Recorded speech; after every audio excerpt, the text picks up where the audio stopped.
Okey, tuan-tuan boleh dengar suara? Boleh Ustaz? Okey, alhamdulillah. Kita sambung semula. Bismillah wassalatu wassalamu ala Rasulillah amma ba'd. Tuan-tuan dan puan-puan rahimani wa rahimakumullah. Kita terus kepada ayat yang ke-57. Yang ayat 57 ini jika kita melihat pada bacaan ayat dia, kita boleh lihat di hadapan skrin Zoom tuan-tuan dan puan-puan, bahawa ayat ini Allah Subhanahu Wa Taala berfirman, "Waman azlamu mimman dzukira biayati rabbih fa'arada 'anha." Allah memberitahu tidaklah ada yang lebih zalim. Jadi ayat 57 ni Allah menyebut tentang manusia yang paling zalim. Allah kata tidak ada yang lebih zalim. Daripada siapa? Daripada orang yang diberikan peringatan. So peringatan di situ dzukira, okey, diberi peringatan dengan apa? Dengan ayat-ayat Tuhannya. Maknanya dia dah dapat peringatan daripada ayat-ayat Al-Quran. Tapi dia buat apa? Lalu dia berpaling daripada peringatan dengan ayat-ayat Quran tadi. Dan dia lupa akan apa yang telah dilakukan oleh kedua tangannya. Ini kenyataan yang pertama. Allah kata ada manusia ni, dia ni adalah manusia yang paling zalim. Siapa dia? Dia dapat peringatan dengan ayat-ayat Tuhan dia, tetapi dia berpaling. Dalam masa yang sama dia lupa apa yang telah dilakukan oleh kedua tangannya. Kedua tangan dia tu merujuk kepada dosa yang dia buat, maksiat yang dia buat. Dia lupa. Kemudian Allah mengatakan, kita pergi terus pada terjemahan, sesungguhnya kami menjadikan tutupan berlapis-lapis ke atas hati mereka. Okey, suara saya jelas kan perempuan Jelas Ustaz. Jelas Ustaz. Minta maaf ya, minta maaf. Okey. Lepas tu Allah mengatakan sesungguhnya kami jadikan tutupan berlapis-lapis ke atas hati mereka. So apabila Allah tutup hati mereka itu dengan setutup-tutupnya, cahaya dah memang tak masuk langsunglah dalam hati mereka. Maka apabila begitu, maka Allah menghalang mereka daripada yafqahuhu, daripada memahaminya. Memahaminya tu kembali kepada apanya? Kembali kepada peringatan dengan ayat-ayat Tuhannya. Kemudian Allah mengatakan, dan pada telinga mereka ini ada waqra, seperti ada penyumbat. Seperti telinga dia tu menjadi seperti tak boleh mendengar apa-apa. Bukan bermaksud mereka memang pekak, tidak. Tetapi telinga mereka ni tidak terkesan. Tidak terkesan menerima nasihat, menerima peringatan, menerima amaran. Mereka tak ada. Telinga dia tu walaupun dia boleh mendengar hakikatnya, tapi seolah-olah mereka tak dapat nak gunakan telinga tu untuk dia mendengar wahyu dengan sebaik-baiknya.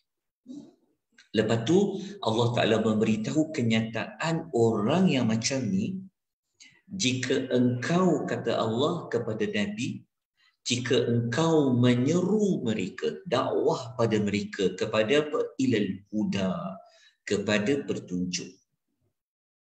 Allah mengatakan falayyahtidu idzan abada. Maka dengan keadaan yang seperti itu, keadaan seperti itu apa? Hati mereka ni dah memang dah mati dah.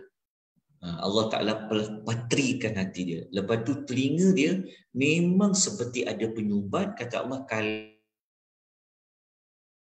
kalau kau dakwah ke hidayah, maka mereka tidak sekali-kali akan beroleh hidayah selama-lamanya.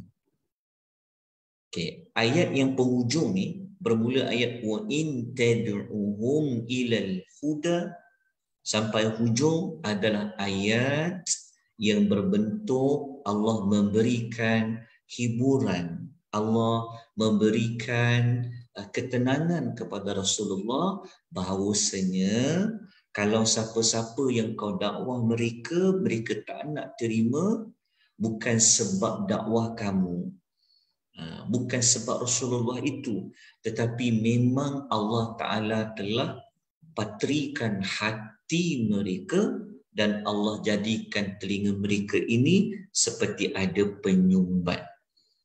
Seperti mana dalam bahasa kita kita tak kata penyumbat. Bahasa kita kata masuk telinga kiri, keluar telinga kanan. Macam itulah istilah dia. Jadi Allah guna istilah dalam telinga mereka ni seperti ada penyumbat. Kalau bahasa kita masuk telinga kiri, keluar telinga kanan tu maksudnya apa? Apa maksudnya kat situ? Maksudnya tak macam dia dengar, tapi dengar yang tak bawa faedah.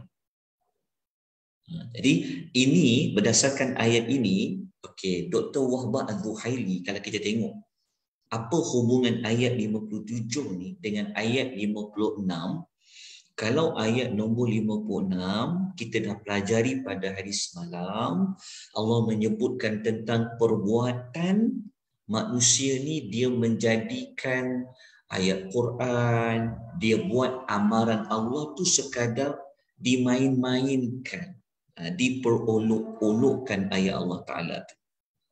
Jadi apabila mereka bersifat seperti ini, ayat 57 memberitahu tentang dua sifat yang ada pada mereka yang memperolok-olokkan ayat Allah, yang dua sifat ini memberikan impak yang negatif, kesan buruk kepada mereka yang ada dua sifat.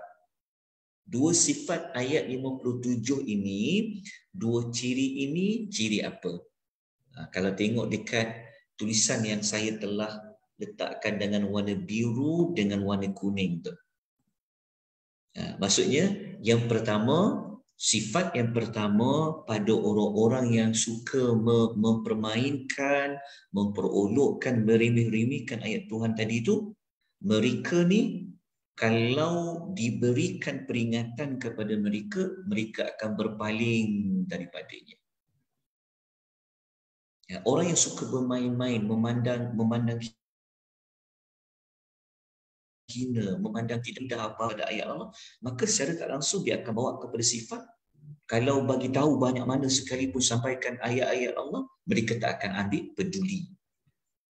So apabila mereka tak ambil peduli, dalam masa yang sama mereka tak kisah. Mereka nak buat apa ke, syirik ke, dosa ke, mereka dah tak kisah dah. Allah kata mereka telah lupa apa yang telah dibuat oleh kedua tangan mereka. Kedua tangan tu merujuk kepada perbuatan maksiat mereka.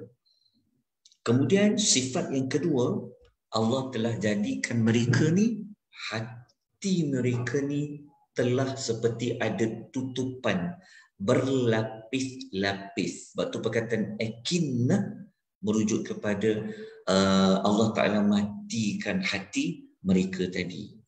Apabila hati itu dah mati, maka cakap macam mana sekalipun ayat Quran disampaikan, mereka memang tak boleh nak faham. Menghalang mereka daripada memahaminya. Ini menunjukkan hati digunakan untuk memahami ayat Allah. Untuk kita merasa ayat-ayat berbentuk ancaman, untuk kita merasa ayat-ayat yang berbentuk kegembiraan, ayat-ayat yang berbentuk rahmat. Tapi mereka tak boleh nak faham, sebab hati mereka ini yang telah ditutup berlapis-lapis. Dalam masa yang sama Allah letak telinga mereka seperti ada penyumbat. Jadi kalau orang yang ada dua sifat ni, maka kalau dakwah macam mana sekalipun pada mereka, memang mereka tidak akan berubah buat selama-lamanya. Okay, jadi kalau mereka tak boleh nak berubah selama-lamanya kerana mereka tidak mendapat hidayah dalam membentuk hidayah taufiq, jadi ke mana mereka ini? Apa balasan kepada mereka? Sudah tentu mereka ini mendapat kebinasaan. Okay. Jadi kita tengok apa ulasan Dr. Wahbah Al-Zuhaili dalam Tafsir Al-Munir. Dia kata ayat 57 ni adalah ayat-ayat yang khusus untuk golongan yang telah ditetapkan oleh Allah bahawa mereka akan mati dalam kekafiran daripada kumpulan orang musyrikin Makkah. Kita bincangkan dari sudut tindakan selepas tadabbur. Okey, setakat ni jelas tak penerangan bagi ayat nombor 57? Ayat 57. Okey. Jelas tak? Okey, ayat 57 ni kita jangan lupa pada kata kunci orang yang paling zalim. Maknanya dalam banyak-banyak orang yang zalim, orang yang paling zalim adalah orang yang dia dengar, dia dapat tahu kebenaran, dia tolak. Macam tu. So apabila tolak, akhirnya Allah Ta'ala pun tolaklah pintu hidayah bagi mereka, tutup pintu hidayah itu buat selama-lamanya. Macam mana Allah Ta'ala menutup pintu hidayah itu selama-lamanya? Matikan dulu hatinya, baterikan dulu hatinya. Lepas tu telinga mereka ada seolah-olah ada penyumbat. Okay, so ayat 57 ni ayat yang Allah nak kaitkan cerita tentang orang-orang Arab musyrikin. Jadi secara tak langsung ayat ni menenangkan Rasulullah. Kan? Memberikan ketenangan kepada Rasulullah. Rupa-rupanya bab hidayah ni di bawah urusan Allah. Bukan kerana Nabi salah sampai ke, bukan kerana Nabi sampaikan tu tak betul ke, bukan kerana Nabi sampaikan benda yang salah ke, tidak. Tetapi mereka sendiri yang telah menutup pintu hidayah itu. Okay. Jadi daripada ayat 57 ni, apa tindakan yang kita boleh ambil? Okey, dalam nota yang saya beri semalam, ada kan senarai tindakan selepas tadabbur? Cuba tengok nota yang saya bagi minggu lepas. Ada tak ada? Ada. Ada Okey. Okey. Ada. Okey, cuma ada penambahan sedikit. Jadi tuan-tuan kena buat catatan. Okey, nota yang minggu lepas semalam ada dalam link Telegram tak? Ada dalam Google Drive tak? Yang minggu lepas. Ada. Ya, semalam ada. Okey. Daripada ayat 57 tu, apa yang kita dapat belajar pada pagi ni? Ayat 57 tu kita jangan seolah-olah mengatakan aku tak termasuk ayat 57 ni. Okey, bagi kita ayat 57 itu Allah bercakap kepada kita. Allah minta kita bandingkan ayat itu dengan diri kita. Dalam masa yang sama Allah nak bagi tahu kepada kita siapa orang yang paling zalim, macam mana mereka tak boleh dapat hidayah. Jadi pengajaran yang pertama, kita kena mengikuti segala suruhan dan peringatan dari Al-Quran. Ataupun erti kata lain, kalau kita dah tahu perkara itu benar, kita dah dengar orang sampaikan benda yang benar daripada Quran, daripada hadis, maka kita jangan tolak. Kita jangan tolak. Kalau kita tolak, kita sama tak seperti ayat kata Allah, orang yang paling zalim, orang yang selepas dia mendengar peringatan dengan ayat-ayat Allah, dia berpaling.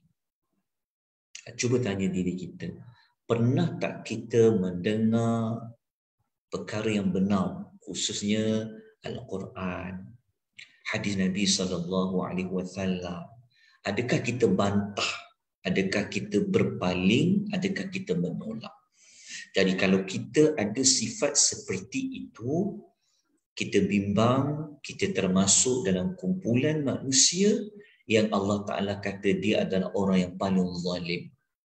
Dalam masa yang sama kita bimbang, takut Allah Ta'ala tutup pintu hati kita, kita dah takkan berubah lagi dah. Kalau kita sombong sangat, kan setelah tahu itu benar, maka kita bimbang. Hati kita ni lama-lama Allah Ta'ala jauhkan hati kita daripada mudah untuk menerima hidayah. Jadi itulah tindakan yang pertama. Maksudnya, kalau Al-Quran ini kata A, kita buat B, maka kita kena berhenti buat B, kita kena pergi buat A. Yang kedua, kita berusaha untuk menjaga hati kita supaya hati kita ini sentiasa bersih dan hati kita ini sentiasa terbuka. Hati ni, hati jantung hati kita ni yang dekat dada kita ni, kalau kita tak jaga dia baik-baik, kita bimbang, ia tertutup.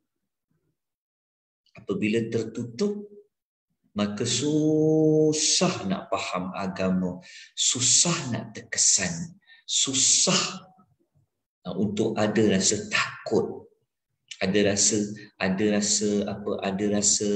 sedih, ada rasa iman tu kita tak dapat nak rasa dia. Kita bimbang. Tapi kalau kita mudah terkesan ya dengan ayat Quran, tersentuh hati kita. Tengok orang susah depan mata kita, mudah air mata kita jatuh. Kita rasa timbul rasa kesian. Kita tengok benda mungkar, kita segeram. Bukan? Itu hati kita hidup. Kita dengar ada orang Islam yang seperti seperti mana kes mu'allaf kan, yang mereka telah Islamkan, tetapi ada orang dia tak sensitif dengan isu Islam tu, maka ada hatinya ada masalah.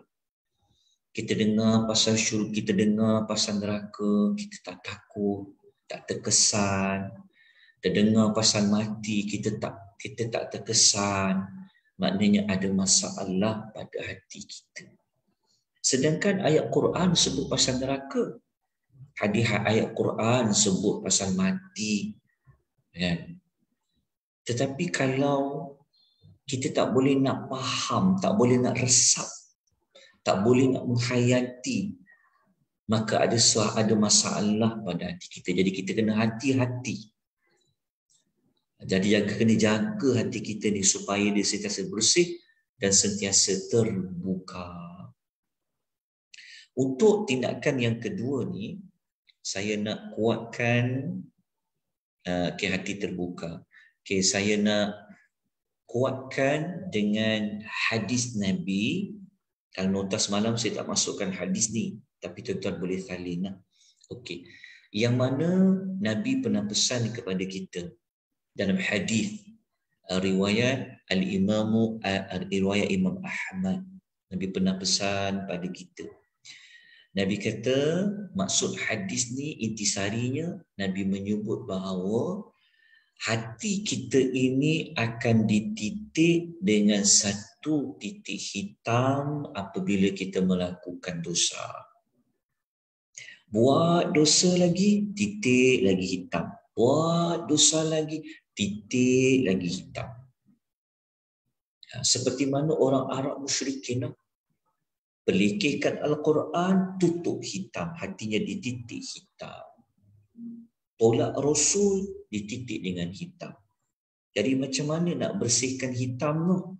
Maka Nabi kata apabila dia bertaubat, dia meninggalkan dosa tersebut, dia minta keampunan Allah, maka hatinya akan berkilat kembali. Jadi cara kita nak jaga hati kita supaya bersih, sebab kita bukan orang yang maksum. Kita mudah untuk terjatuh kepada dosa. Tapi kita boleh cuci dia, bersihkan dia, kilatkan balik, iaitu dengan istighfar dan bertaubat kepada Allah. Tapi kalau kita tidak beristighfar, kita tidak mahu bertaubat kepada Allah, maka hati hitam itu lama-lama makin banyak, maka menutup pintu hatinya. Kemudian Nabi SAW membaca satu ayat dalam surah Mutaffifin ayat nombor 14. Nabi mengatakan dalam ayat ini, Allah kata kalla bal rana ala qulubihim ma kanu yaksibun. Allah kata sebenarnya, kalau sebenarnya tu maksudnya Allah nak kata ayat Allah Ta'ala ni tak ada cacat celah. Tetapi kenapa mereka tak boleh nak terima? Bahkan mata hati mereka yang telah diselaputi kekotoran. Nabi kata rona ala tu, ron kat situ maksudnya ditutup, diselaputi dengan kekotoran ke atas hati-hati mereka. Makanu yang sibuk dengan sebab apa yang mereka telah kerjakan. Tuan-tuan, kita jangan ambil ayat tadi hanya kita kata oh itu dekat orang Arab musyrikin. Kita tak macam tu. Tapi kita kena ambil keseluruhan ayat tadi. Kan? Mereka dah dengar peringatan dari ayat Quran, tapi mereka tolak, mereka berpaling. Apabila mereka berpaling, Allah tutup hati mereka tadi daripada menerima hidayah. Jadi dekat sini, kenapa Allah sebut tentang hati yang Allah selaputi, yang Allah tutup dengan berlapis-lapis? Kemudian Allah kaitkan dengan yafqahuhu, dengan faham. Cuba kita tengok dekat ayat tu kan. Kita kena garis tengok ayat tu yang Allah kata perkataan ni. Yang Allah kata perkataan qulubihim akinnah ayyafqahu. Ayyafqahu tu maksudnya daripada mereka nak memahami. Memahami. Sebab itu nak faham sesuatu adalah pada hatinya punca. Sebab itu kalau nak tadabbur ayat Quran, nak faham dia, hati ni dulu kena dibuka dia. Kena dimasukkan rasa minat, nak dimasukkan rasa seronok, nak belajar Quran.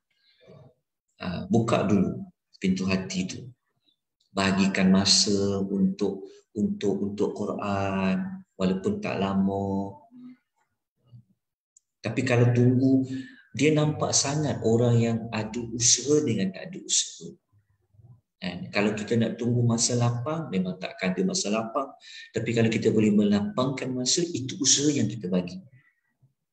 Lepas tu pula, bersihkan selalu hati ini. Supaya hati ini jauh daripada dosa. Apabila kita jauh daripada dosa, kan, kita bersihkan balik, maka mudah untuk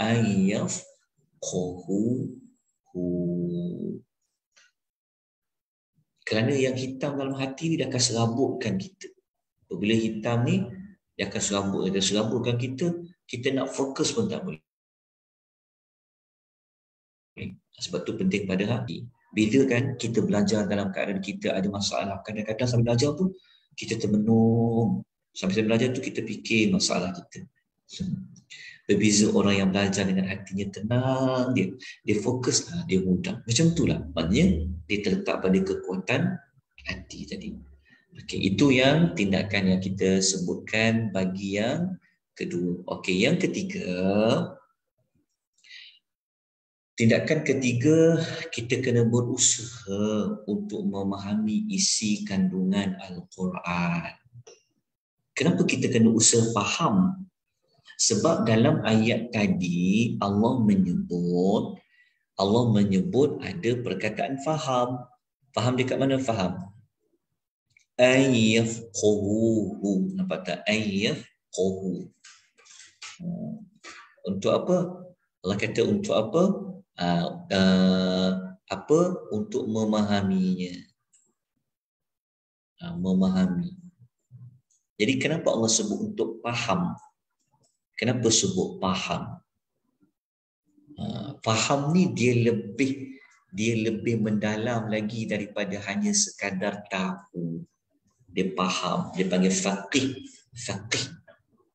Jadi menunjukkan di sini kenapa Allah bawa tajuk yafqahu dikaitkan dengan ayati rabbihi, dikait dengan ayat-ayat Tuhan.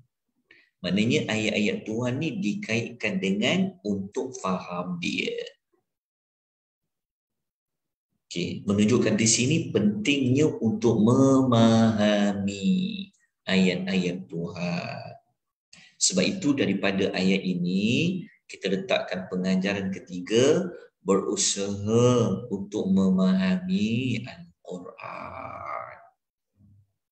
Okay, untuk tindakan tiga ni saya kukuhkan dengan ayat Quran yang lain dalam surah Muhammad ayat nombor 24 muka surat 509 yang Allah Ta'ala mengajak kita kepada afala yatadabbaruna al-Quran, maka tidakkah mereka itu mentadabbur Al-Quran, am ala qulubin aqfaluha, ataupun hati mereka telah terkunci. Cuba tanya diri kita, Quran ni kenapa susah nak faham? Kenapa kita susah nak faham? Dia ada banyaklah jawapan berlapis tu. Sebab mungkin kita tak tahu maknanya. So kalau tak tahu makna, kita belajar untuk faham. Tidak ada ayat Quran yang tak boleh difahami melainkan ayat-ayat yang mutasyabihat, yang Allah je yang tahu. Tapi mudah nak faham Quran. Orang yang tak faham Quran tu, kita bimbang hati-hati mereka telah terkunci. Allah tak buka untuk fahamkan Al-Quran. Jadi kena cuba, berusaha. Kita kena kempen, kitalah yang kena mulakan untuk membawa masyarakat ni kepada memahami ayat-ayat Al-Quran yang dibaca. Kalau kita tak faham, bagaimana kita nak jadikan ayat itu sebagai amalan? So kalau kita tak amal seperti mana ayat Quran, sama tak kita dengan perbuatan menolak, berpaling daripada ayat Quran? Macam mana kita katakan kita berpaling? Sebab tindakan kita tak selari dengan ayat Quran. Walaupun kita kata saya beriman dengan ayat Quran, saya beriman dengan Quran, tapi pada tindakan kita seperti tak beriman dengan Quran. Kenapa? Quran kata tak boleh, kita langgar. Quran kata Quran perintahkan, kita tak lakukan. Tak ambil kisah langsung tentang ayat-ayat Quran. Jadi kita bimbang kita termasuk orang yang menolak secara halus Al-Quran yang disampaikan. Jadi moga-moga perkara yang ketiga ini, tiga tindakan ini kita dapat menyelesaikan bagi setiap ayat. Maknanya sekurang-kurangnya kita ada usaha untuk kita amalkan ayat yang kita baca. Ya, nanti kalau kita bertemu dengan Allah, kan kita ada alasan mengatakan, ya Allah, aku cuba untuk amalkan satu ayat. Kita mampu amalkan apa yang kita senaraikan, kita minta pada Allah. Minta Allah sentiasa bimbing kita. Lepas tu setiap kali habis daripada kelas, apa saja kita belajar, dalam doa kita minta pada Allah supaya Allah Ta'ala bagi kita rahmat, bagi kita hidayah taufiq untuk kita mengamalkan apa yang kita pelajari. Baik, kita terus kepada ayat yang berikutnya, iaitu ayat nombor 58. Okay. Ayat 58 ni ayat yang Allah nak menerangkan kepada kita walaupun manusia itu dia zalim. Kan kalau ayat nombor 57 tadi ayat yang berbentuk menakut-nakutkan. Kan ayat bentuk teruknya, dahsyatnya sampai kalau bagi dakwah pun memang tak masuk kan. Ayat nombor 57 ni ayat yang bentuk menakut-nakutkan. Tapi ketika baca ayat nombor 58, wah, besarnya pengampunan Allah, luasnya rahmat Allah. Jadi ayat 58 ni dia dah tukar mood kita, dia dah tukar emosi kita daripada kita rasa macam lapang rasa. Tapi kalau ayat 57 tu kita rasa macam kita baca ayat tadi, ayat yang menakutkan kita kan. Tutup pintu hati, tak boleh faham dah, telinga ada penyumbat. Lepas tu Tuhan kata dia orang yang paling zalim. Lepas tu Tuhan kata bagilah hidayah macam mana dekat dua orang ni. Nasihat takkan terima. Kita rasa beratnya ayat ni. Tetapi apabila kita baca ayat 58 kan, dia tukar emosi kita, perasaan kita tadi tu kepada perasaan kita rasa, ya Allah, besarnya pengampunan Allah, rahmatnya Allah, luasnya rahmat Allah. Dalam masa yang sama, ayat 58, ayat yang melanjutkan ayat 57. Maknanya ayat 58, ayat yang Allah nak bagi peluang kepada orang yang mempunyai dua sifat manusia yang paling zalim tadi. Allah kata manusia yang tidak ada manusia paling zalim, orang yang macam tu. Tapi kenapa Allah tak ambil tindakan? Dah tahu dia manusia yang paling zalim. Maka jawapannya ada pada ayat nombor 58. Kenapa Allah tak ambil tindakan cepat? Kenapa Allah tidak binasakan orang-orang yang paling zalim tadi tu?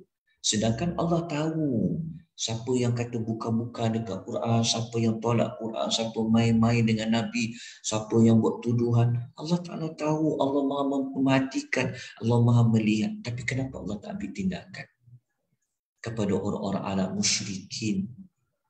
Maka ayat 58 memberikan kita jawapannya. Apa jawapannya? Kita baca ayat dia.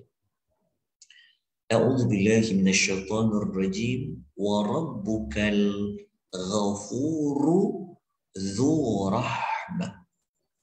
Dan Rabbmu, iaitu Rabb, ayat ini Allah Ta'ala nak sambung. Sebab ayat nombor 57 tadi kan ayat yang menuju kepada Rasulullah kan. Kan Rasulullah kata, kan Allah beritahu pada hujung ayat, Allah kata, jika engkau seru mereka kepada hidayah, mereka tak akanlah menerimanya selama-lamanya. Jadi Allah sambung ayat yang Allah tujukan kepada Nabi Muhammad tadi, disambung pada ayat nombor 58. Allah beritahu, dan Rabbmu Maha Pengampun, lagi melimpah-limpah rahmatnya.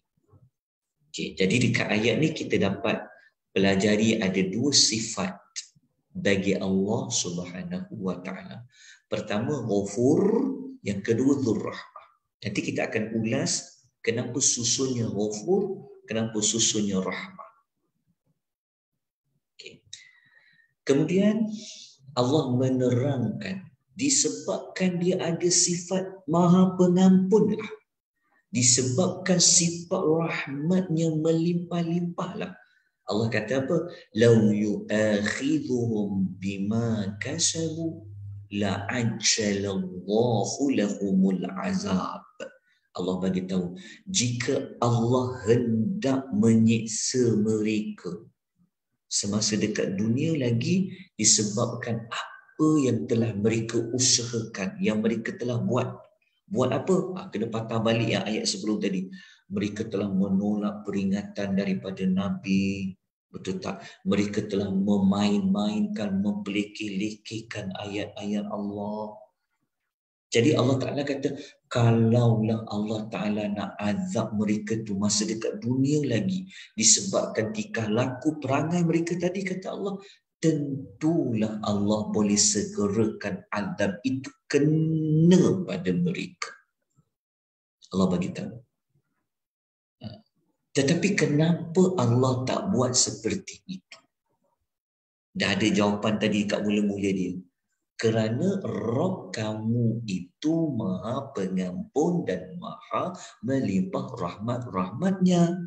Sebab itu Tuhan tidak mengambil secara immediate untuk menghapuskan mereka-mereka yang bermusuh dengan Nabi sallallahu alaihi wasallam. Dalam masa yang sama, Allah Ta'ala bukan lupakan mereka. Allah bagi peluang kepada mereka sampai pada satu masa, Allah kata, ballahum maw'idun. Bahkan telah ditentukan bagi mereka satu masa. Maksudnya Allah bagi peluang kepada mereka panjang. Allah bagi tempoh pada mereka, tapi pada saat sampai tempoh dan masa tu, kalau mereka kena azab, Allah kata la yajidu min dunihi mau'ila. Mereka sekali-kali tidak akan mendapat sebarang tempat, mereka tak akan dapat cari sebarang tempat perlindungan yang lain daripada Allah. So ayat 58 ni, kalau ayat 57 tadi ayat yang sangat menakutkan kan, tak ada peluang nak lain. Tapi pergi ayat 57, naik ayat 58, dia dah lain dah bunyi dia. Jadi dekat sini apa Allah Ta'ala walaupun Allah Ta'ala kata mereka orang yang paling zalim, dalam masa yang sama Allah Ta'ala nak bagi peluang kepada mereka. Peluang tu bukan sikit-sikit tau. Peluang tu banyak. Macam mana kita kata banyak? Okey. Cuba kita tengok perkataan Al-Ghafur. Al-Ghafur. Al-Ghafur, dia bermaksud Tuhan yang Maha Pengampun, pengampunan yang melampau suka sifat ampun tu. Al-Ghafur menunjukkan Allah memberi pengampunan yang terlalu banyak nak bagi ampun. Mengapa digunakan Ghafur? Kenapa Ghafur ni menunjukkan sifat Allah Maha Pengampun yang banyak, yang luas? Ini menunjukkan kesalahan mereka itu terlalu banyak.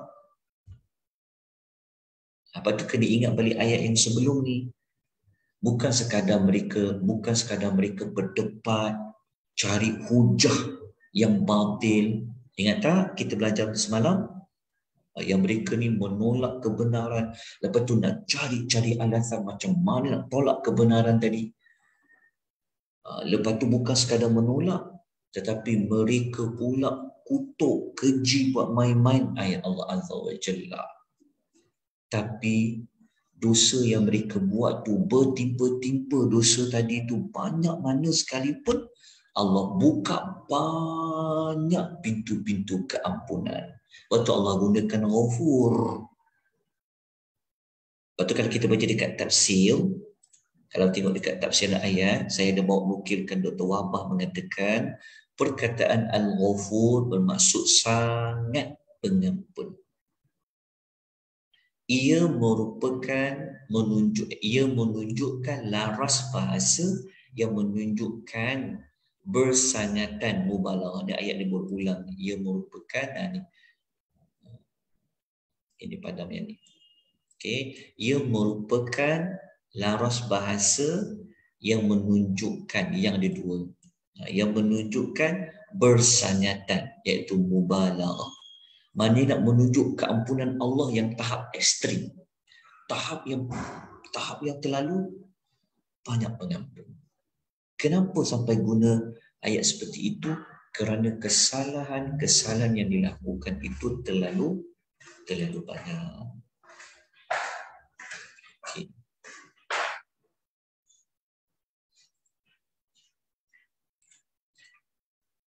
Okay, kita terus pergi kepada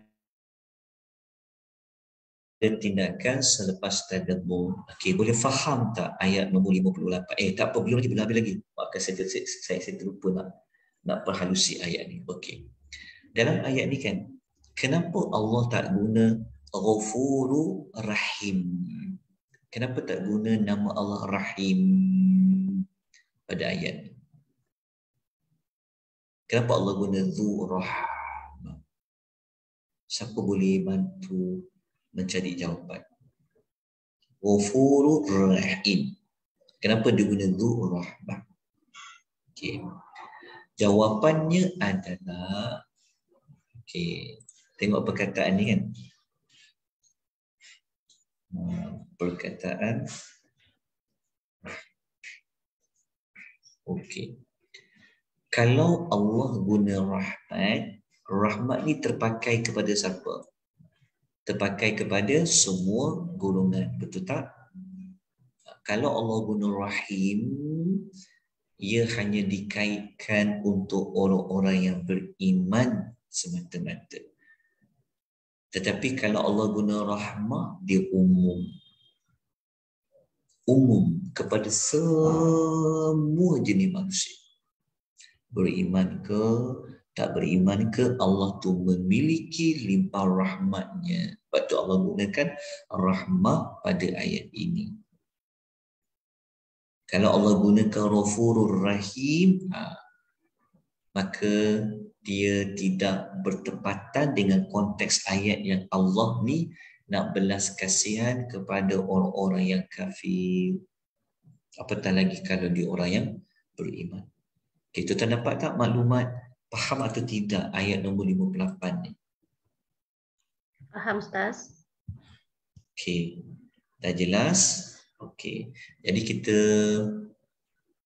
kalau dah jelas, tiada yang nak minta dibuat pengulangan, maka kita terus kepada tindakan selepas tadabbur. Apa tindakan yang boleh kita belajar pada ayat nombor 58 ni? Okey. Nombor 1. Ni saya buat sebagai panduan saja semata-mata. Kalau tuan-tuan ada penambah lain, sangat dialu-alukan. Okey, yang pertama, tindakan pertama T1 adalah bersegera kita bertaubat selagi peluang masih ada. Okey, kita kena segera bertaubat selagi peluang masih ada. Sebab apa kita masih ada? Sebab kalau kita baca pada ayat ini, kita jumpa tentang Allah tu keampunan dia sangat luas. Betul tak? Lepas tu kan Allah Ta'ala kata Allah tidak azab mereka kerana Allah dah tentukan waktu sampai masanya mereka akan kena azab. Ini menunjukkan bahawa mula-mula Allah kata pasal taubat dia yang luas. Dia mengampunkan dosa-dosa yang banyak. Lepas tu Allah bagi tempoh masa. Okey. Jadi daripada ayat ni saya dapat menyenaraikan tindakan yang saya boleh ambil, maka saya kena segera bertaubat. Selagi mana peluang yang Allah bagi tu masih ada. Kalau orang tanya, Ustaz tak tahu dosa saya Ustaz. Kalau orang tahu, ya Allah, banyak sangat. Kalau masa muda-muda dulu, contoh, kita kata banyak mana pun dosa tu, kan Allah kata dia tu Al-Ghafur. Al-Ghafur tu maksudnya yang sangat pengampun. Jadi kalau Allah sebut dia tu Maha Pengampun, maknanya Allah nak bagi tahulah juga kepada kita, walaupun kita tak ada buat dosa seperti mana menolak Al-Quran ke, kita tak buat dosa, kita buat perkara-perkara batil, nak tolak Al-Quran, remeh-remeh kan tak ada. Tapi kan kita masih lagi ada dosa-dosa yang lain. Maka ambillah peluang untuk bertaubat pada Allah wa azza wa jalla. Mungkin dosa-dosa kita dengan Quran, contoh, mungkin kita tak bagi waktu yang cukup untuk kita baca Quran ke. Mungkin kita dengan Quran ini kita tak sama masa kita bagi dengan tengok TV ke. Kalau tengok TV, kita boleh sampai berjam-jam. Dengan radio boleh sampai berjam-jam. Tengok telefon, ya Allah, boleh berjam-jam. Tengok FB, tengok semua-semua kan. Mungkin kita tak perasan kita telah pinggirkan Al-Quran. Kita tak nak usaha pun untuk kita baca Quran dengan lebih baik dan kita faham Quran. Jadi peluang yang ada ni, kita ambillah segera bertaubat pada Allah. Dan bertaubat tu kita kena ubahlah sikap kita yang lama tadi. Kurang-kurangnya. Sebab ayat kita baca tadi semua ayat-ayat yang mereka telah menolak peringatan daripada Al-Quranul Karim. Jadi kita dah belajar, tanya diri kita. Seperti kita sebut tadi itulah, kita menolak tak Al-Quran. Mungkin kita menolak Al-Quran ini dengan cara yang halus, kita tak tahu. Mungkin kita melekeh-lekehkan, mengolok-olok Al-Quran mungkin dari sudut halus yang kita tak perasan. Jadi kita ambil peluang untuk kita bertaubat selagi peluang itu masih ada. Okey, tindakan pertama ni saya kukuhkan, saya sokong ia dengan hadis yang Nabi SAW menyebutkan tentang luasnya pengaruh Allah ni, sampaikan Allah Ta'ala kata, kau nak taubat waktu bila? Semua boleh, Allah kata. Itu yang hadis tu kata. Nabi kata dalam hadis tu, Nabi kata Allah Ta'ala ni dia bentangkan tangannya pada waktu malam. Siapa-siapa yang ada buat salah pada waktu siang, malam dia bertaubat, Allah bersedia menerima taubatnya. Lepas tu pula Allah juga membentangkan tangannya pada waktu siang. Kenapa? Kalau waktu malam sampai siang dia ada buat salah, kalau dia nak bertaubat waktu siang, Allah terima saja waktu siang. Allah buka peluang tu kan, siang malam, Allah tunggu orang-orang bertaubat ni sehinggalah terbitnya matahari daripada sebelah barat. Kenapa? Sehingga terbitnya matahari daripada sebelah barat menunjukkan Allah bagi peluang. Selagi mana matahari tak terbit daripada sebelah barat, dibuka pintu taubat siang ke malam ke. Matahari sebelah barat tu maksudnya dah mula kiamat lah tu. Tanda-tanda besar hari kiamat, matahari kalau dia mula terbit daripada sebelah barat. Hadis riwayat Muslim. So apabila kita baca hadis ni kan, kita boleh kukuhkan lagi tentang makna Allah itu Al-Ghafur. Cuba kita bandingkan antara diri kita dengan orang Arab musyrikin di zaman Nabi. Siapa lagi teruk? Tapi kita baca ayat nombor 56, 57, 58, semua ada kaitan dengan ayat-ayat Al-Quranul Karim. Sebab tu kita bimbang, kita tak sedar dosa-dosa yang kita buat dengan tangan kita yang berkaitan dengan Al-Quran. Kalau kita tak perasan, kita telah rendahkan Quran. Jadi kita kena ambil ruang lah, perbaiki diri kita. Okay. Kemudian kita rujuk pada hadis yang satu lagi yang nak menunjukkan, ya Allah, betapa luasnya pengampunan Tuhan tu. Hadis ni kita terbaca, tapi saya sebut ringkasan dia saja. Hadis ni kalau siapa yang belajar hadis 40 An-Nawawi, hadis ini adalah hadis yang terakhir sekali dalam himpunan 42 hadis Al-Imam An-Nawawi. Hadis ni, hadis kursi ni, Nabi kata apa? Dia kata Allah Ta'ala berfirman, Allah panggil anak Adam ni dengan 3 kali panggilan. Allah kata, wahai anak Adam, wahai anak Adam, wahai anak Adam. Allah panggil sampai 3 kali. Kali pertama Allah panggil, Allah Ta'ala kata, sesungguhnya selagi mana kamu berdoa, kamu berharap kepadaku. Doa harap tu kalau kita berdoa nak minta ampun, berharap kepada Allah, Allah kata pasti aku akan ampunkan kamu. Tak kira lah apa saja dosa yang kamu lakukan. Lepas tu Allah panggil sekali lagi, wahai anak Adam, kalau dosa-dosa kamu ni sampai awan di langit banyak mana tu, tapi kalau kau minta ampun kepadaku, kata Allah, pasti aku akan ampunkan kamu.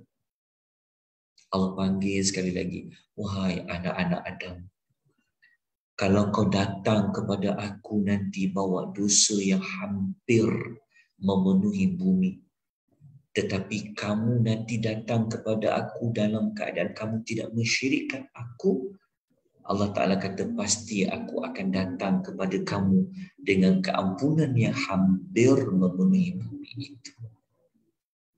Siapa di sini yang dia buat dosa dia sepenuh daripada bumi sampai ke langit? Siapa sini yang dia buat dosa di mana-mana dia pergi, dia buat dosa penuh bumi ni. Kita ni tak pernahlah pergi keseluruhan bumi tu berjalan kan. Tapi kita tahu kita banyak buat dosa. Tapi Allah Ta'ala bagi peluang tak dekat kita. Syaratnya apa? Jalannya doa, harap Allah ampunkan dosa, minta ampun, lepas tu jangan syirikkan Tuhan. Pasti Allah akan ampunkan dosa. Okay, ini adalah tindakan yang pertama. Okay, kita pergi kepada masih lagi tindakan pertama. Okay, kejap. Ada soalan apa-apa ni? Alright. Okay, kita pergi kepada yang berikutnya. Okay. Kenapa kita perlu segera bertaubat selagi peluang masih ada? Okay, saya letakkan ibrahnya di sini pengajarannya. Ada kaitan juga dengan isu kita sekarang ni. Apa isu sejagat sekarang? Kan contoh kan? COVID, banjir, macam-macam lah perkara yang Allah nak datangkan. Maka ada ayat Quran dalam surah Syura ayat 30. Ayat 30 ni Allah Ta'ala bagi tahu apa kepada kita. Kita hati kita yang tak tertutup tadi tu kan, kita cuba faham ayat ni. Allah kata, وَمَا أَصَابَكُم مِّن مُّصِيبَةٍ فَبِمَا كَسَبَتْ أَيْدِيكُمْ وَيَعْفُو عَنْ كَثِيرٍ. Allah kata, apa jua musibah yang kena pada kamu, sebenarnya dia dengan sebab apa yang telah kamu lakukan oleh tangan-tangan kamu. Maknanya Allah bagi tahu apa? Sebab kamu jugalah, punca daripada kamulah musibah itu menimpa kepada kamu. So macam mana kita nak berinteraksi dengan ayat ni? Adakah kita kata tak, saya tak buat, orang lain yang buat? So macam mana? Tapi Tuhan bagi satu kenyataan, faktorlah apa yang kena pada kamu tu sebab kamu.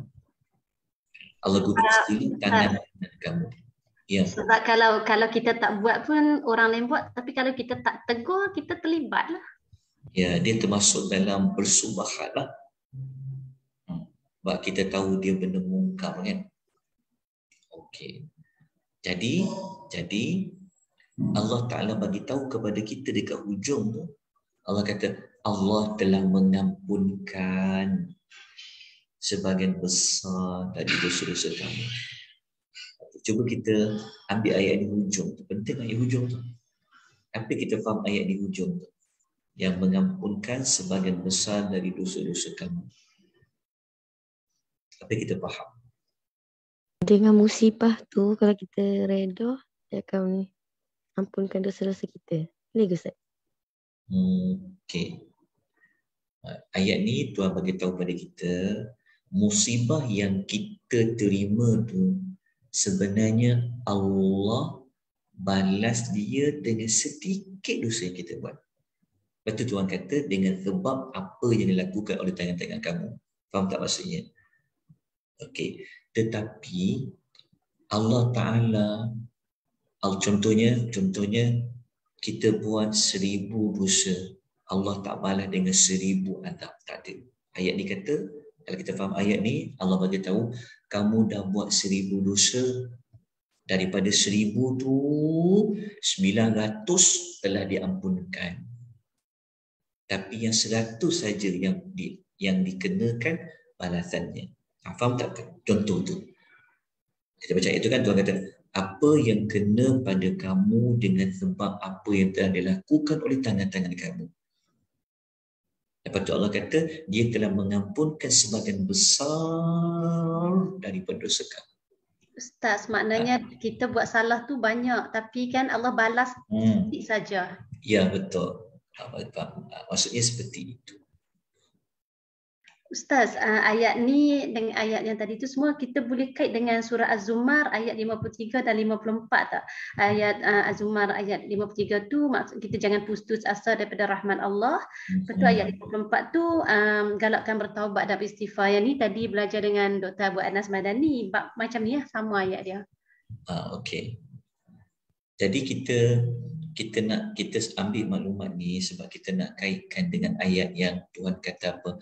Kalaulah, kan Allah kata kalaulah Allah Ta'ala nak, kita ambil pada ayat yang kita baca tadi yang Allah kata jika dia nak azab dekat dunia ni juga dengan sebab apa, maksudnya kalau dia buat 1000 Allah nak balas immediate 1000 kesalahan tadi, Allah kata dia boleh buat, kata Allah.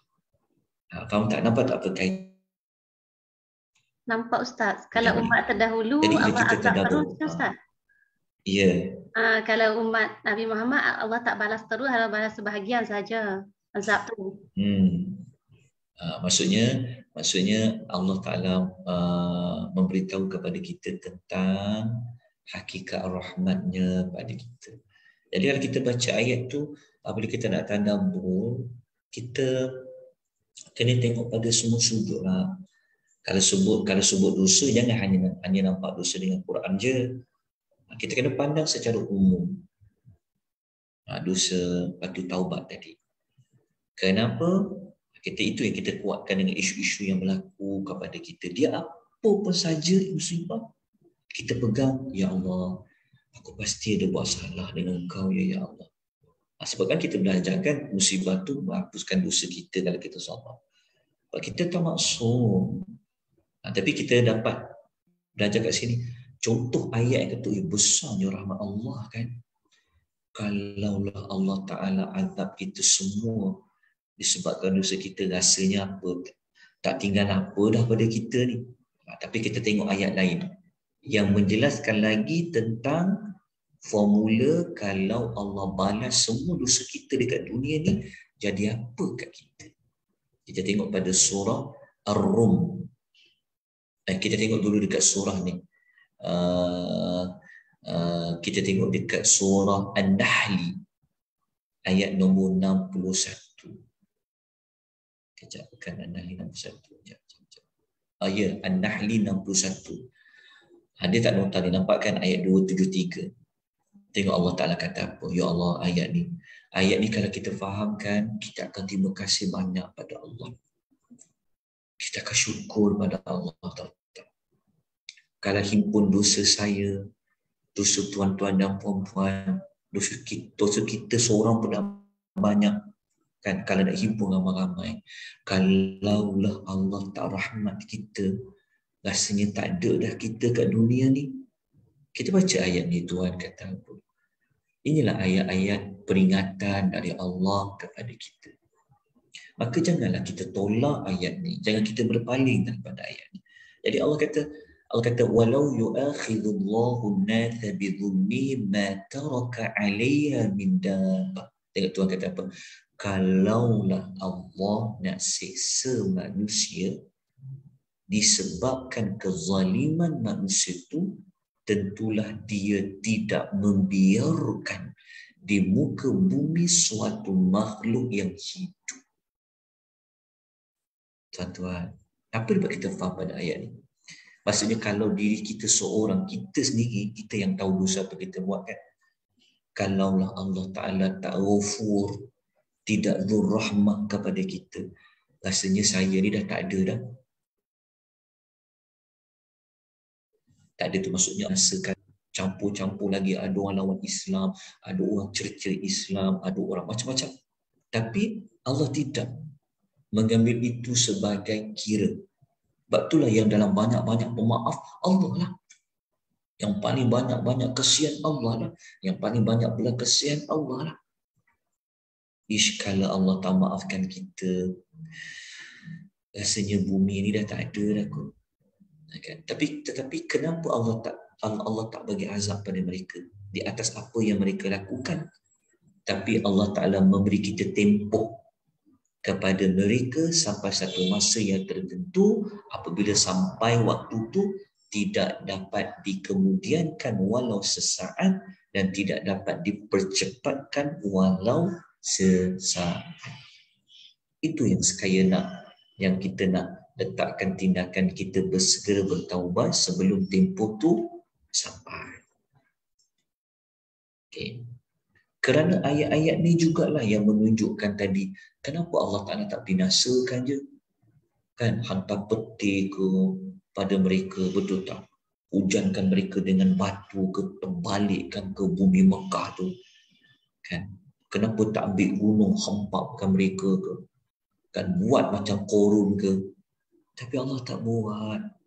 Kerana Allah mengatakan dia tu ghafur lagi tu rahmah. Sampailah kepada kita semua.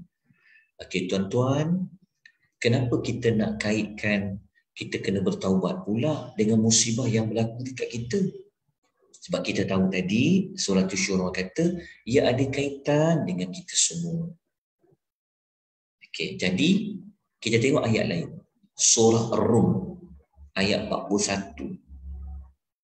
Kenapa Allah beri berlaku macam-macam dekat muka bumi ni? Allah nak kita buat apa tindakan kita? Itu yang Allah kata. Allah kata telah timbul pelbagai kerosakan di darat dan di laut dengan sebab apa yang telah dilakukan oleh tangan manusia. Kerosakan di darat ni yang maksudnya Allah Ta'ala tidak suburkan kan macam-macam apa air tak ada lah, kemarau lah. Contoh kalau dekat laut ni macam tu juga. Kan? Semuanya sebab tangan-tangan manusia lah. Kenapa Allah Ta'ala nak bagi cuba musibah berlaku dekat darat, yang berlaku dekat lautan? Lautan kan? Kenapa Allah buat macam tu? Kerana dia nak bagi kita rasa sikit je daripada apa yang telah kita buat. Jadi ayat ni sesuai tak yang Allah bagi pada kita dengan musibah? Sangat sesuai. Jadi Allah nak bagi kita rasa sikit je atas apa kesalahan yang pernah kita buat supaya apa? Kalau kita faham, hati kita tidak mati, kita faham ayat peringatan ni, kita akan jadi apa? La'allahum yarji'un, supaya mereka kembali. Kembali siapa? Kembali kepada Allah, maknanya supaya mereka bertaubat. Taubat. Kita teruskan dengan taubat tadi. Saya nak sebut dengan ayat ni. Kita tutup tindakan pertama tadi dengan nukilan kata-kata Ali radhiyallahu anhu. Dia kata apa? Tiadalah suatu musibah turun kecuali disebabkan satu dosa, dan tidaklah diangkat musibah itu kecuali dengan taubat. Jom kita sama-sama memperbaharui taubat kita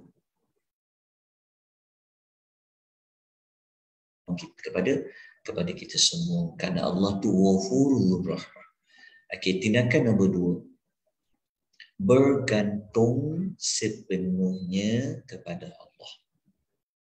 Kenapa kita kena bergantung sepenuhnya kepada Allah?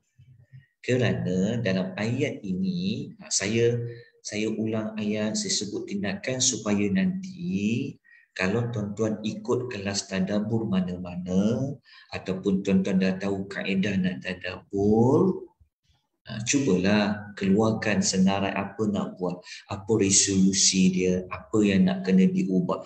Cara dia kenalah kaitkan dengan ayat.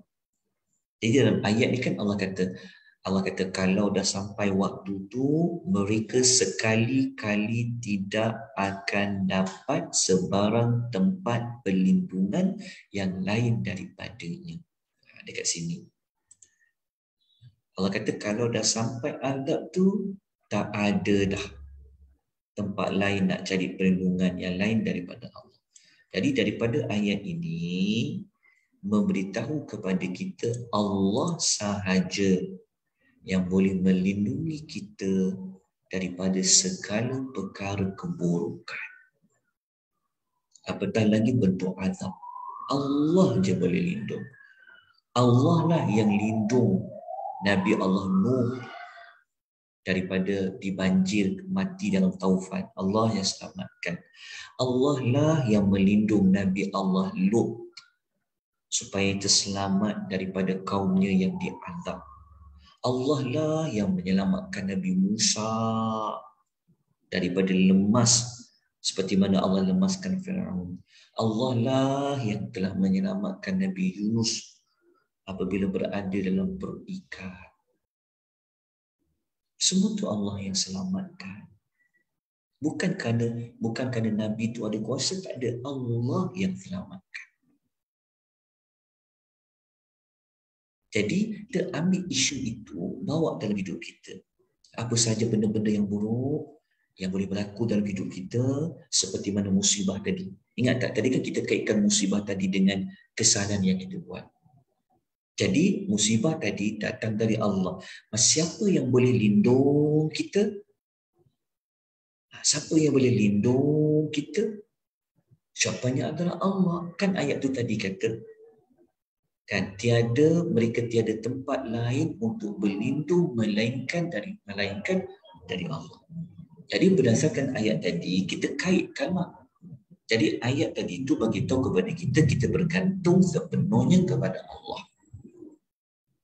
Okey, untuk kuatkan ayat 2 ni, tindakan kedua ini, maka saya nukilkan ayat-ayat Quran yang lain. Tuan-tuan, kenapa saya bawa banyak ayat Quran dengan hadis? Sebenarnya, inilah fungsi Al-Quran. Cara kita memuliakan Al-Quran, apa-apa kita nak buat, kita cuba cari dulu. Allah ada bagi tahu tak? Ada tak guideline dalam Quran? Ambil dulu pada Allah. Jadi rupa-rupanya Allah dah bagi dah kepada kita guideline. Kalau kita ditimpa keburukan, siapa yang boleh lindung kita? Seperti mana surah Taubah ayat nombor 51. Tengok perkataan musibah kita nak kaitkan. Allah kata apa? Qul la yusibana illa ma kataballahu lana. Katakanlah wahai Muhammad, tidak sekali-kali akan menimpa kami sesuatu pun melainkan apa yang telah Allah tetapkan bagi kami.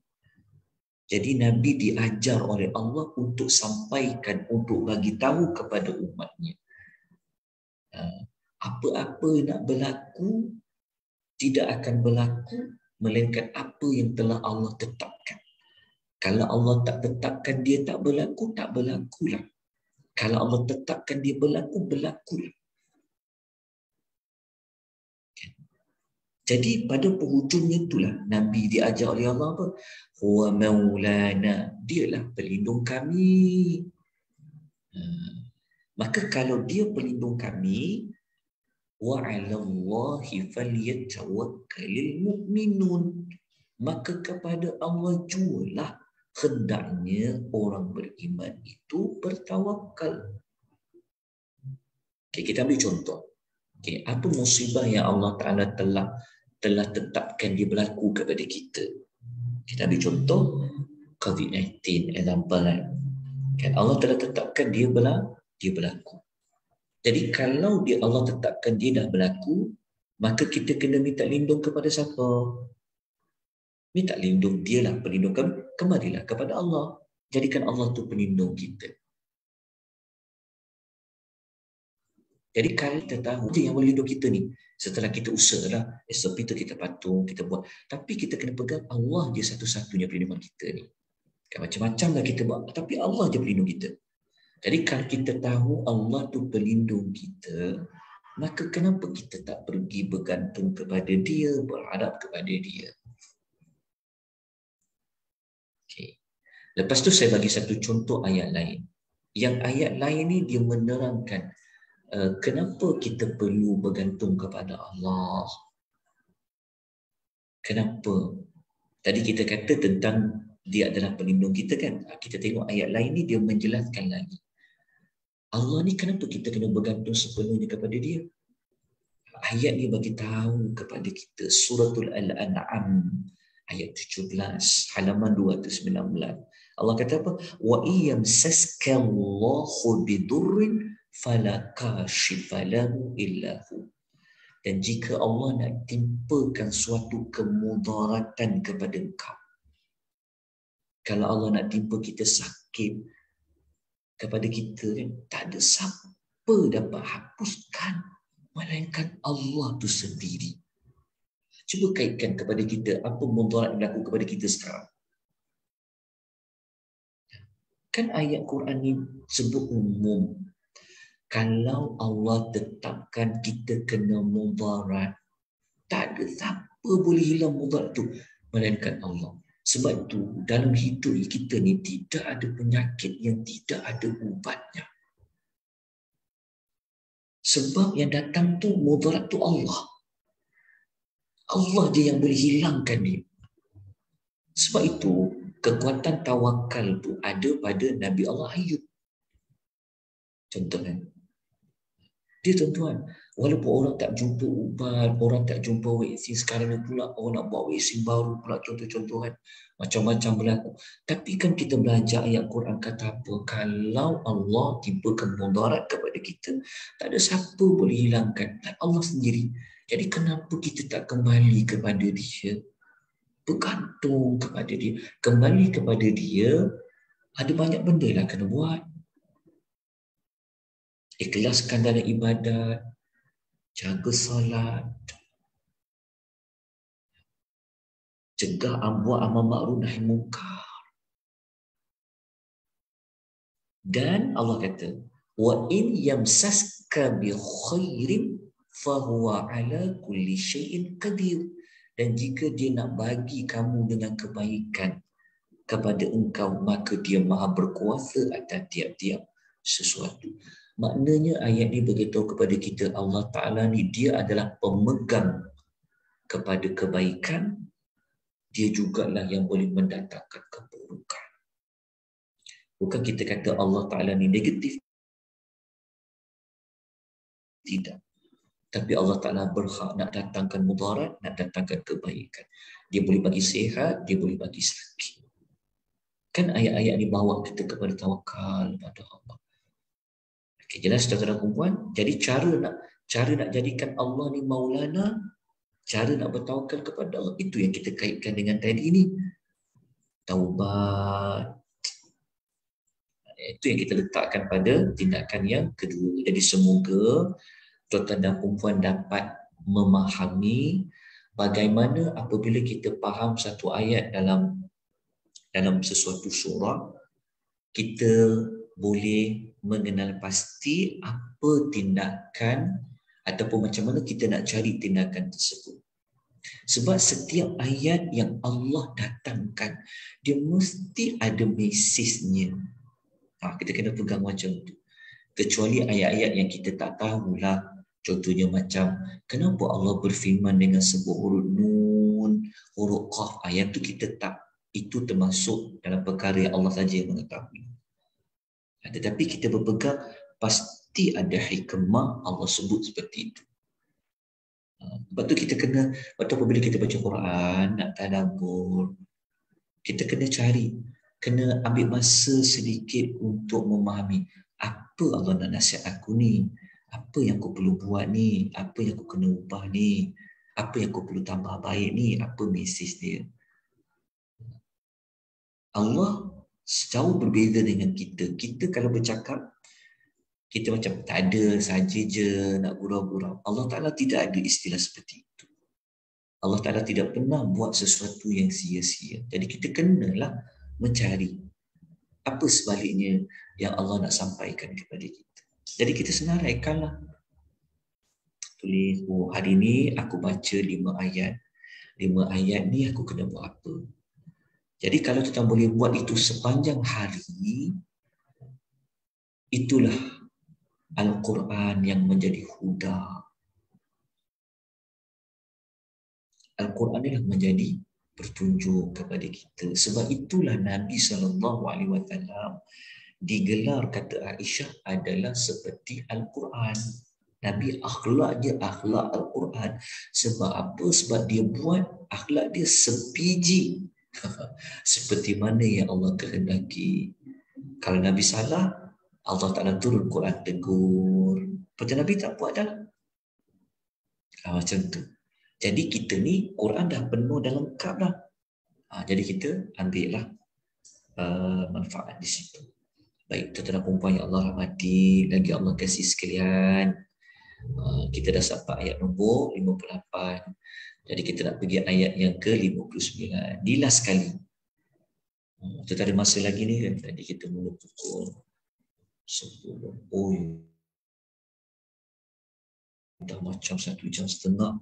Tuan-tuan okey lagi ke? Kalau tak okey tak apa, kita sambunglah ke depan untuk ayat nombor 59.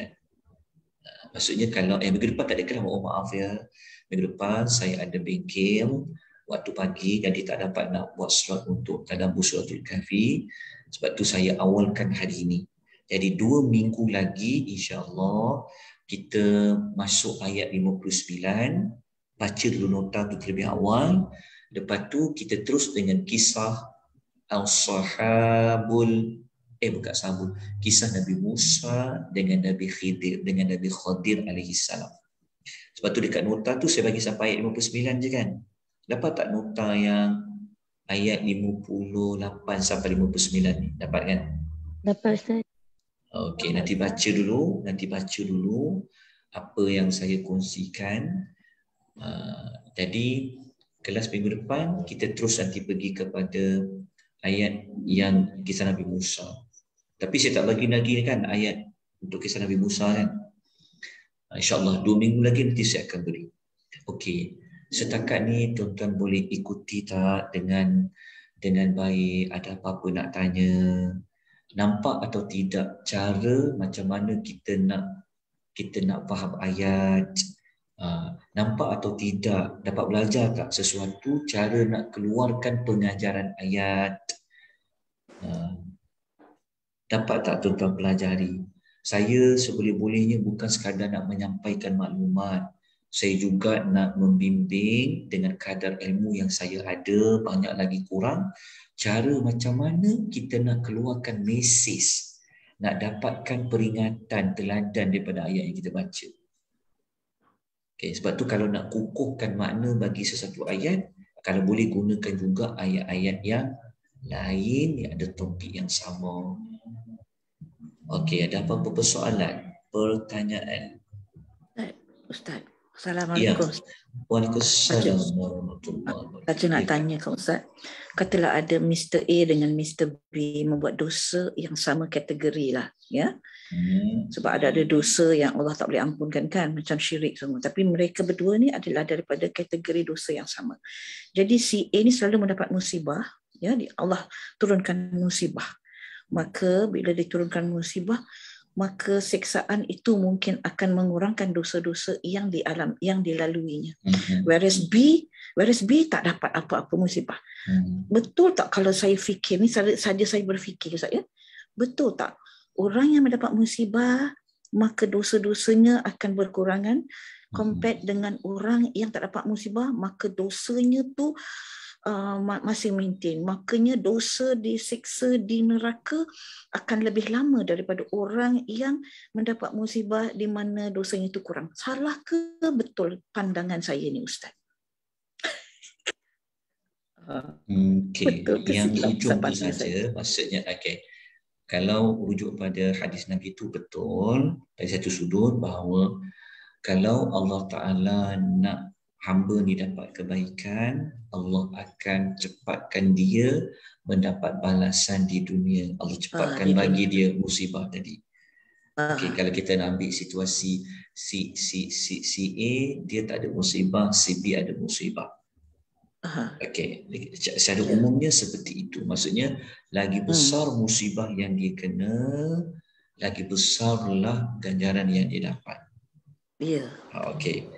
Tapi si A tu kita tidak boleh secara dia macam ni. Ujian Allah Ta'ala ni dia bukan hanya pada musibah saja. Kalau contohnya si B tu dia tak kena musibah, si A tak kena musibah, si B kena musibah.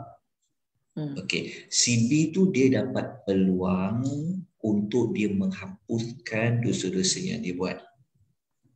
Si A ni pula, adakah dia dapat peluang untuk menghapuskan dosa dia? Dia ada peluang lain. Dia bukan berpeluang menghapuskan dosa dari sudut musibah. Faham tak? Okay, sebab penghapusan dosa ni ada banyak jalan. Salah satu penghapusan dosa melalui musibah. Okay. Maka si A yang tak kena musibah, kita jangan kita bukan bermakna si A tu dia tak menerima ujian. Si A tu pun dalam ujian Allah, si B tu pun dalam ujian Allah. Si B ujiannya dalam musibah. Si A ujiannya di dalam syukur. Maksudnya si B tu ujiannya untuk capatkan sabar, si A tu ujiannya dari sudut nak dapatkan rasa syukur. Dua-dua tu Allah uji, si A dengan si B. Okey, jelas. Dan kita juga tidak boleh nak mengatakan yang banyak kena uji adalah yang A, Ustaz. Dia macam ni. Kena uji A, yang B tidak ada diuji sangatlah. Macam tu maksud saya. Dia diuji sangat tu maksudnya diuji macam mana? Maksudnya sentiasa ditimpa musibah, Bila kita kata bila ditimpa musibah, mungkin dosa-dosa kecil kita terhapus, macam itulah. Okey. Sebenarnya ujian dia dalam dua bentuk. Kalau kita contoh macam kita tak kena banjir, orang lain kena banjir. Adakah kita tak terkena banjir ni maksudnya kita tak diberikan ujian? Dia ujian tu datang dua bentuk. Seperti mana Quran kata, a'udzubillahi minasyaitonir rajim wa balawnahu bil hasanat. Kami telah uji mereka dengan kebaikan dan juga dengan keburukan. Jadi dua-dua tu ujian. Sebenarnya si A tu lagi berat ujian dia. Apa ujian dia? Ujian dia Allah nak tengok dia bersyukur atau tidak. Yang si B, Allah nak bagi ujian kepada dia, dia bersabar ataupun tidak. Dekat situ. Jadi tapi dari sudut penghalusan kita, kalau kita belajar tasawuf, memang pada musibah tu dia melambangkan keimanan, tahap iman seseorang.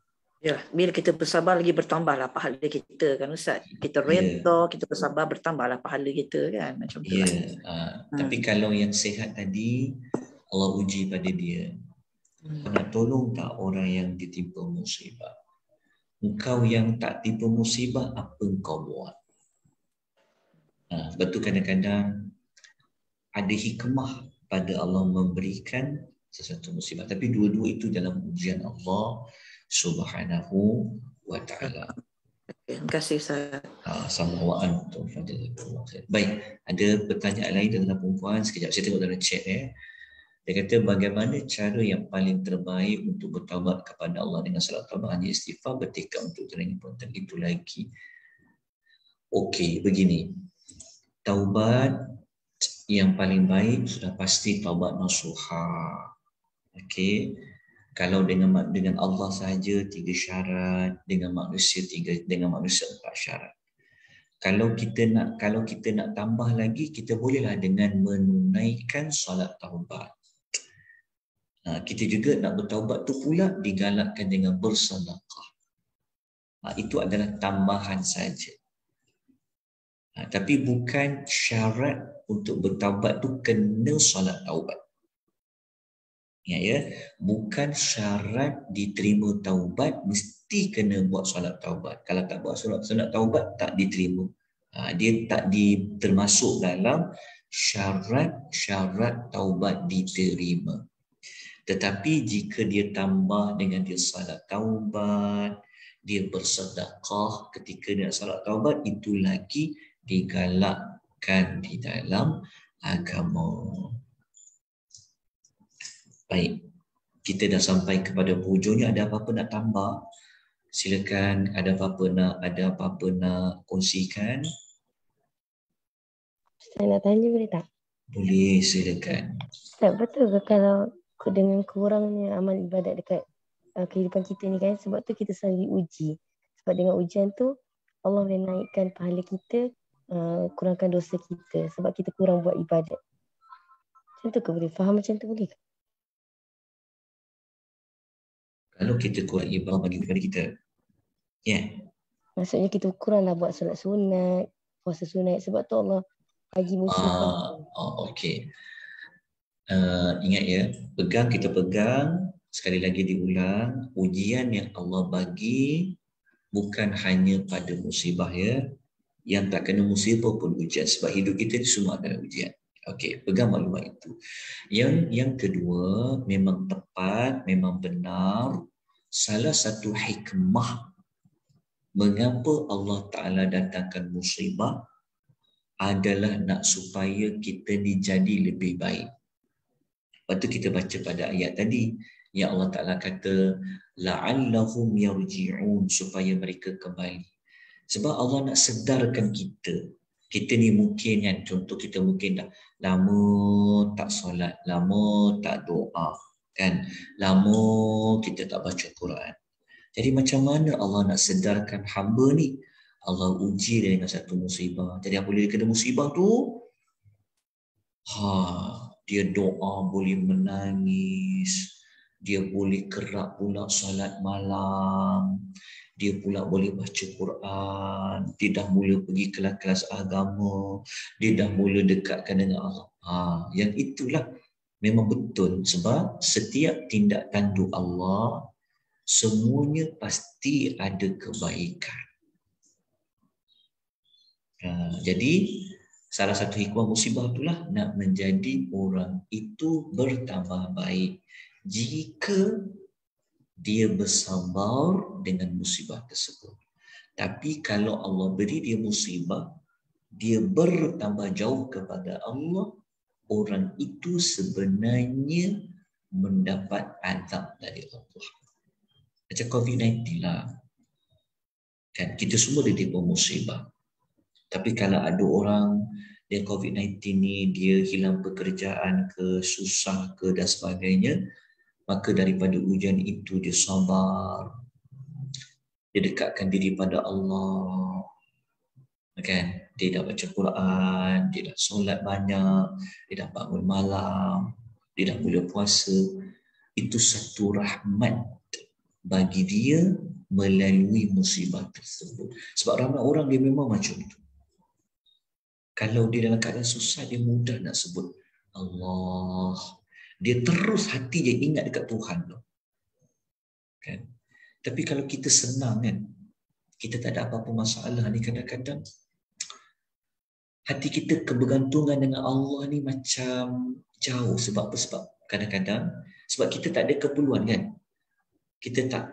Macam kita kalau kita susah, kita boleh ingat siapa aku nak cari tolong. Dia macam tu.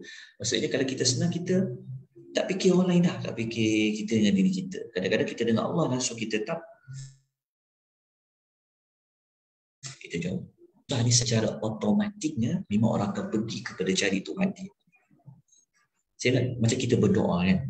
Siapa sini dia berdoa waktu dia memang ketika dia ada masalah, dengan ketika dia berdoa dengan dia tak ada masalah, mana lebih rasa macam kebergantungan dengan kemanisan doa. Sebab tu ada masalah lah Ustaz. Masalah, Ustaz. Harap. Sebab pengharapan dia tinggi. Sebab itu kadang-kadang orang-orang dulu mereka sebab tu mereka suka kalau Allah bagi mereka sesuatu yang supaya mereka boleh ingat pada Allah. Sebab itu saya kata, sebab kalau kita susah kan, kita ada benda nak minta Allah, dia mudah sangat nak sentuh hati tu. Nangis mudah, feel dia tu cepat je sampai. Tapi kalau kita senang doa tu macam, sebab tu kadang-kadang Allah Ta'ala dia maha mengetahui apa dia. Sebab tu akhirnya kan kita akan berterima kasih. Sebab tu kita kata dalam hidup ni kita serah je kepada Allah. Allah tahu mana yang terbaik untuk kita. Allah buat kita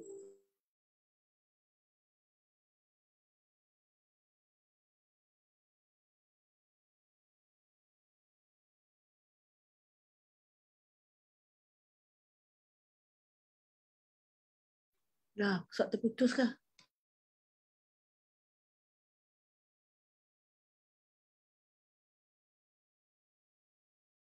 Freeze Kak, freeze. Iyalah.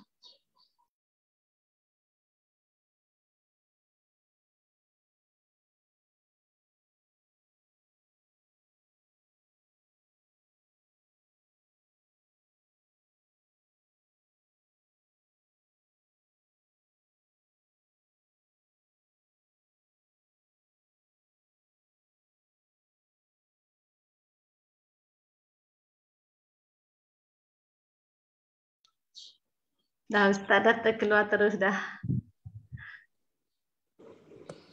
Yelah, ada Ustaz dah terkeluar tu. Tak apalah kan, kita pun semua dah habis dah. dapat banyak ilmu dah kan.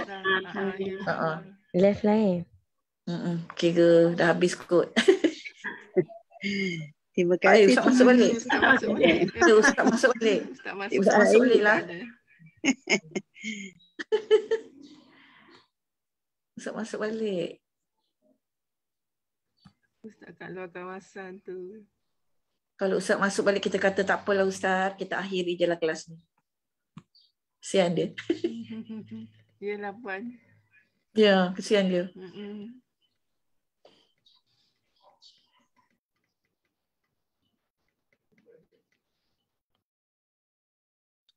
Ustaz nak masuk juga tu. Ustaz tak buka mic lagi tu. Dia tak dengar. Ustaz tak buka mic, Ustaz mute tu. Dia tengah fixing up lah tu, dia nak masuk juga balik tu. Tengah setting. Gelak. Kesian pula dekat dia. Ustaz dengar kita kot.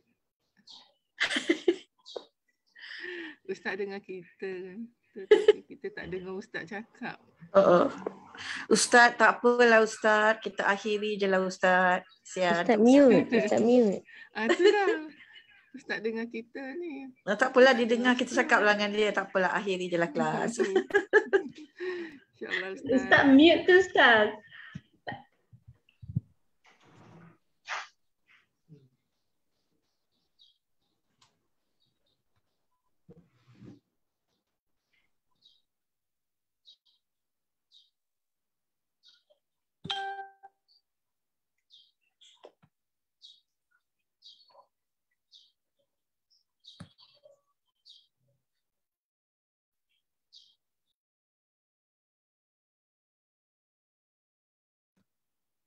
Apa sebenarnya saya nak buat tu ya?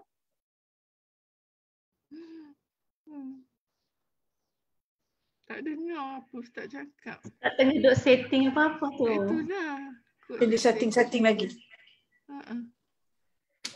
Kelas suruh je lah dia akhiri kan.